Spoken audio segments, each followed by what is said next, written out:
Subscribe to the YouTube channel and also click the bell icon to get all the notifications of latest videos. It's the Auckland Test of 2014. Virat Kohli, yet to take a quantum leap as a run machine in the long format, with Shikhar Dhawan is threatening to chase down the improbable 407-run target set by New Zealand. Neil Wagner, back into the attack, bowls wide and full and Kohli slams a characteristic cover drive for 4. The left-arm pacer is yet to evolve into a short ball specialist capable of bowling long spells. Wagner still shows he has that delivery as he pushes Kohli on the back foot with a bouncer, following it up with a stayer. The next ball is shot too, but wide. Kohli chases it, and an awkward pull results in an underedge to the waiting gloves of BJ Watling. The next 13.4 overs brings only 22 runs before Wagner dismisses Dhawan, the Centurion caught behind trying to evade a rising ball. The hosts win by 41 runs and Wagner claims a match haul of 8 wickets. Virat is a very good player of the short ball, so to be able to get him out like that was a huge bonus, Wagner recalls, speaking over phone from his London hotel room. The bouncer can play with the batsman's ego sometimes. It also makes the fuller ball effective. When a guy is sitting on the back foot thinking of the short one, you pitch it up. Wagner is 35, but still does that a lot, more than anyone in tests. Almost half of his deliveries in international cricket are short-pitched. More than 60% of his wickets have come from bounces. He didn't do that when he first got a break for New Zealand in 2012, after a 4-year qualifying period being a South African. Like any left-armer, he too would look to swing the ball.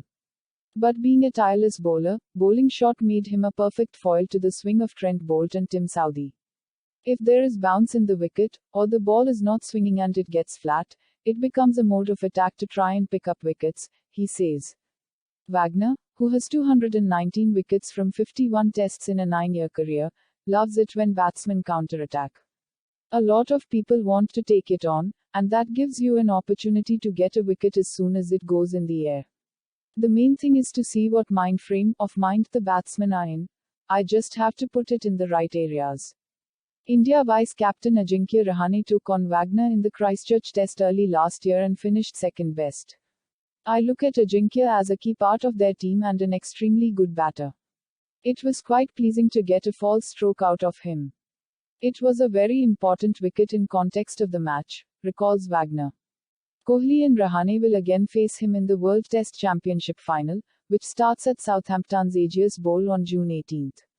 They are quality players. That's the whole thing about Test cricket, the beauty of it is that you get to test your skills at every level. There are also batsmen who will endure pain of bruised ribs but not risk their wicket by counter-punching.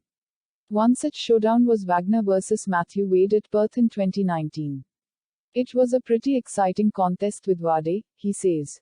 It was a pretty tough period for him, and I didn't get him out. I've got to give him credit. So, it all depends on batsmen's patience and what mode approach they are going to take. Wagner bowls bounces for a living, though he doesn't relish any injury to batsmen.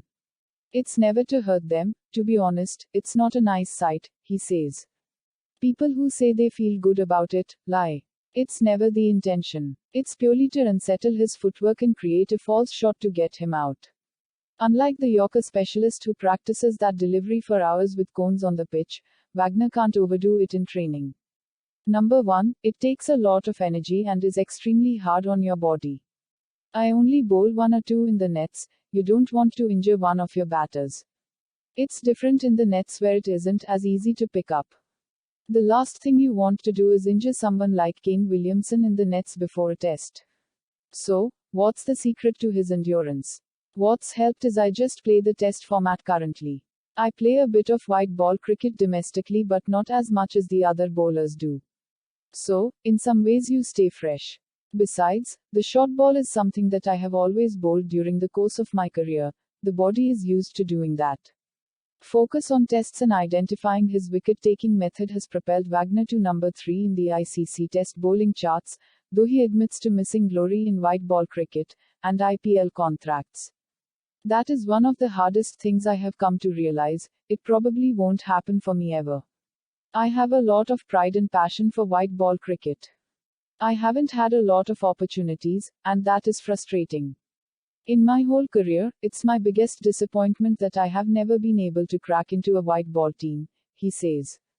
But in hindsight, it's given me opportunities to play test cricket, and in some ways I am grateful for what I have at the moment. Part of Wagner's appeal is his fighting spirit, which he showed bowling extended spells with a broken finger against Australia at Christchurch in 2016, and with fractured toes against Pakistan at Bay Oval, Mount Maunganui last year. He played it down. It comes down to not getting too many opportunities to play. We only play 7 or around tests a year, he says.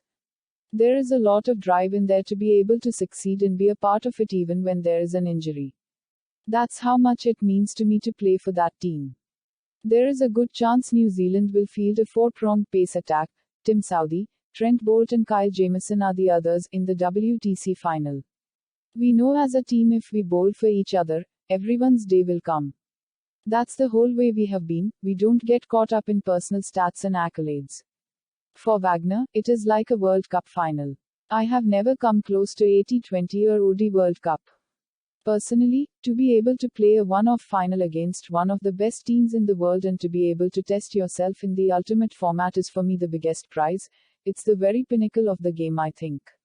It's more a case of not getting ahead of yourself, or overconfident. It's about just backing your ability. Both teams have played some really good cricket over a 2-year period. India are a formidable team. They have showed that through a number of years with every format. The way they have been playing test cricket at home and away shows why they are in the final, and why they are at the top. The nice thing for us is we get an opportunity to play against one of the best teams in the world, and a chance to knock arguably one of the best teams out. It's an exciting time and a huge moment in the lives and careers of a lot of guys. It's something as a kid, growing up, you want to be a part of. It's something to be proud of and to savor. Thanks for watching.